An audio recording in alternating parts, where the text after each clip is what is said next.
CPI സംസ്ഥാന secretary Binoy Viswam നയിക്കുന്ന LDF വികസന മുന്നേറ്റ ജാഥയുടെ ചേർത്തല മണ്ഡലം സംഘാടക സമിതി രൂപീകരണ യോഗം നടന്നു. CPIM സംസ്ഥാന കമ്മിറ്റി അംഗം K പ്രസാദ് ഉദ്ഘാടനം ചെയ്തു.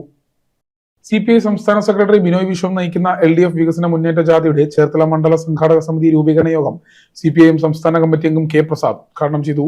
ചേർത്തല NSS യൂണിയൻ ഹാളിൽ നടന്ന സമ്മേളനത്തിൽ അഡ്വക്കേറ്റ് AM ആരിഫ് അധ്യക്ഷത വഹിച്ചു. ഫെബ്രുവരി 7 ചേർത്തലയിൽ വികസന മുന്നേറ്റ ജാഥയ്ക്ക് സ്വീകരണം നൽകും. CPI സംസ്ഥാന എക്സിക്യൂട്ടീവ് അംഗം TJ ആഞ്ചലോസ് മുഖ്യപ്രസംഗം നടത്തി. LDF നേതാക്കളായ KB Bimal Roy, B Salim, ME Ramachandran Nair, T Sasidhara Panicker, VT Raghunathan Nair, MC Siddharthan എന്നിവർ സംസാരിച്ചു. NS ശിവപ്രസാദ് സ്വാഗതവും NR ബാബുരാജ് നന്ദിയും രേഖപ്പെടുത്തി.